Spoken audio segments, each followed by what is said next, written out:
నమస్తే. ఎందరో మహానుభావులు అందరికీ నా వందనాలు. యూట్యూబ్ ఛానల్ స్వాగతం సుస్వాగతం. ప్రస్తుతం మనం వచ్చేసి పాలమూరు జిల్లా మిడ్జిల్ మండలం వల్లభరావుపల్లి గ్రామంలో ఉన్నాం. మరి వెతకబోయే తీయ కాలుకి తగిలిందన్నట్టు మరి అనుకోకుండా నేను ఈ ఊరికి రావడం జరిగింది. అందులో మరి యాదయ్య గారు ఇక్కడ ఒక భక్తుని చూపిస్తాను, దాన్ని తీసుకురావడం జరిగింది. మరి ఆ భక్తుడు కూడా మరి దయానంద స్వామి వారి శిష్యులు. మరి ఆ దయానంద స్వామి వారికి ఈ వీడియో అందాలనే ఆలోచనతో మనం ఈ వీడియో తీస్తున్నాము. మరి ఆ భక్తుని ఇంట్లో మనం ప్రవేశిస్తున్నాము. మరి చూడగానే నాకు చాలా మంచిగా అనిపించింది వారి ఇల్లు. మరి ఒక భక్తుని ఇల్లు ఎలా ఉండాలో ఆ విధంగా ఉంది. మనం చూద్దాం ఒకసారి. మనం వాళ్ళ వచ్చేటప్పుడే మరి వారి గురువు గారి ఫోటో మనకు దర్శనం ఇవ్వడం జరుగుతుంది. చూద్దాం ఎంత బాగుందంటే, ఒకప్పుడు ప్రతి ఇంట్లో ఈ విధంగానే ఫోటోలు ఉండేవి. దేవతామూర్తులు రాగానే దేవుళ్ళు కనిపించేవాళ్ళు.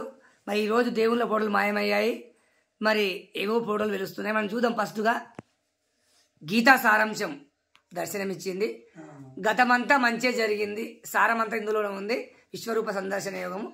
మరి ఇక్కడ ఇది ఎవరైనా ఈ ఫోటో ఎవరిది? నారాయణ. మరి నారాయణ వారి తండ్రి మనం చూస్తున్నాం. 1989లో చనిపోయింది మీ నాన్నగారు. పక్కన రాఘవేంద్ర స్వామి. మరి చాలా చక్కగా ఫోటో ఉంది.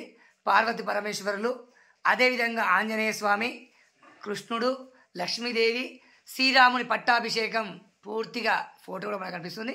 పక్కన సత్యనారాయణ వ్రతము, కింద వెంకటేశ్వర స్వామి. మరి వారి గురువర్యులు స్వామి శ్రీ శ్రీ శ్రీ దయానందగిరి స్వామీజీ, మరి సాధునగర్ మలయాళ స్వామి ఆశ్రమ పీఠాధిపతి, అదేవిధంగా దుబ్బచెల్ర పీఠాధిపతి.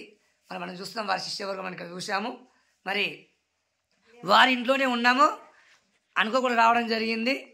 మనం భక్తులతోటి, భజన భక్తులతోటి, ఆధ్యాత్మిక వ్యక్తులతోటి ప్రయాణం ఎక్కువ చేస్తుంటాం కనుక వారితో 5 నిమిషాలు మాట్లాడి మనం తెలుగు ప్రయాణం చేద్దాం. జై శ్రీరామ్, జై హింద్, జై భారత్ మాత.